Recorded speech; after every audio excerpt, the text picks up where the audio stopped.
Hey guys, it's Chloe, and today I am here with Vittoria. Hi guys.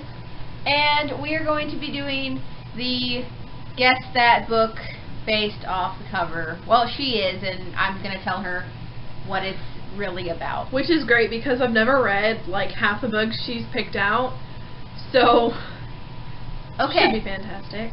And we're matching in Batman. We are. Batman. The first book we have is Attachments by Rainbow Rowell. I'm guessing it's probably about a couple who probably shouldn't be together and somehow get attached to each other.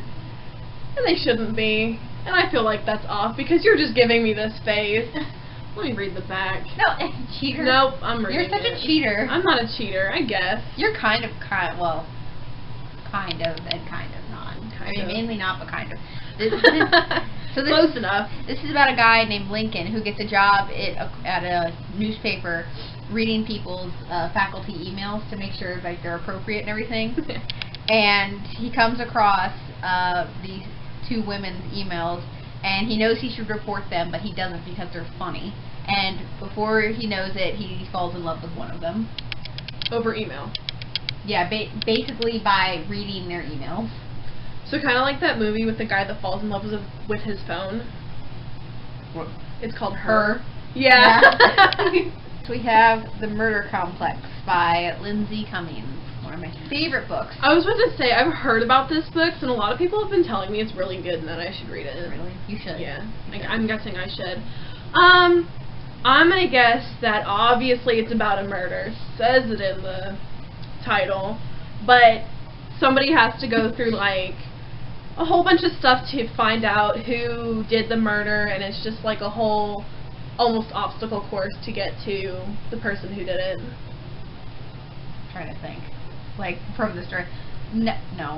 No? No. I think you're thinking more mystery than this is a dystopian, and it's about a world where the murder rate is higher than the birth rate.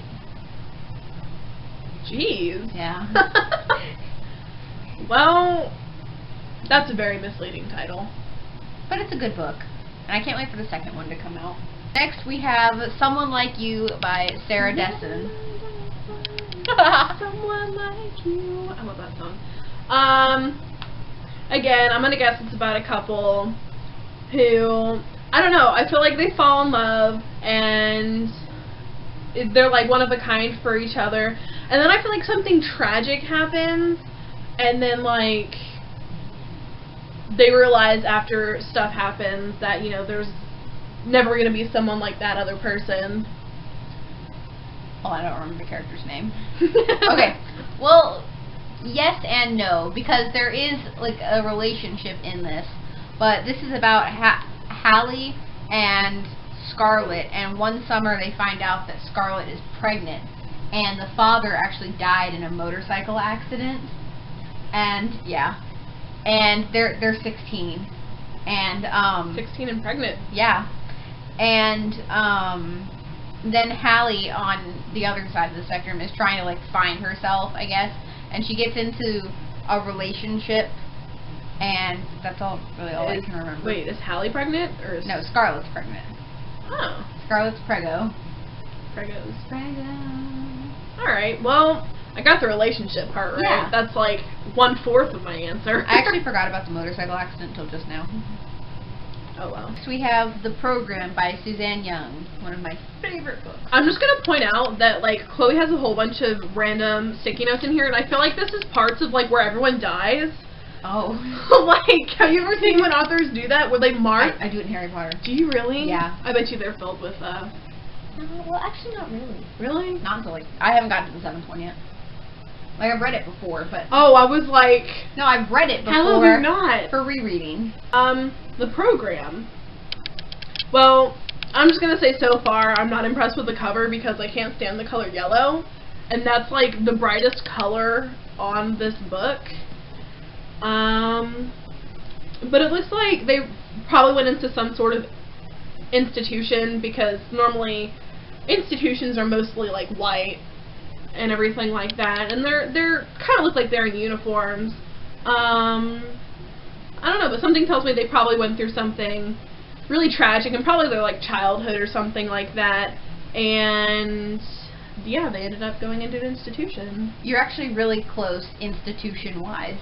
This is about a world where suicide is becoming an epidemic.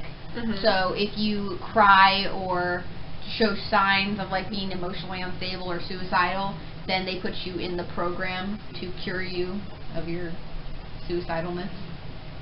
Oh. Okay. Well, seems reasonable. I mean...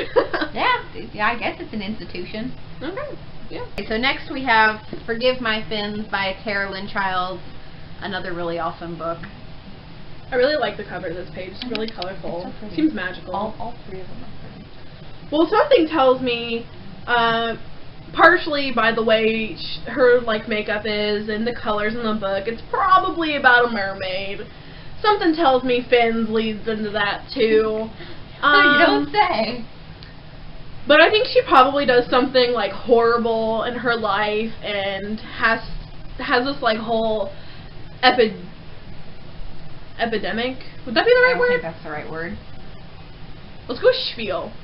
She probably goes through this whole spiel and has to get people to forgive her to get things back to normal.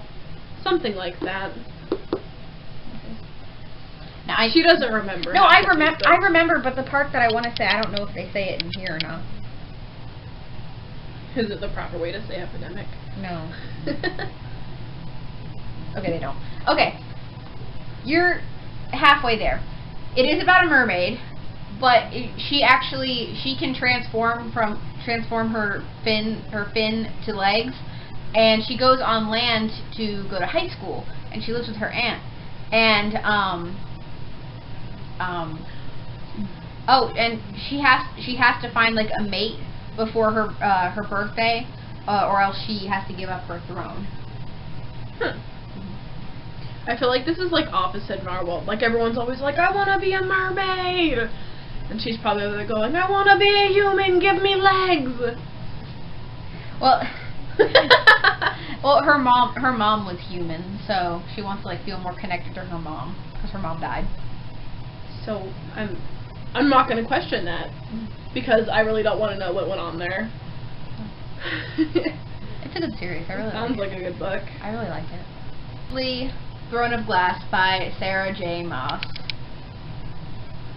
I feel like I've heard her before, like of the author.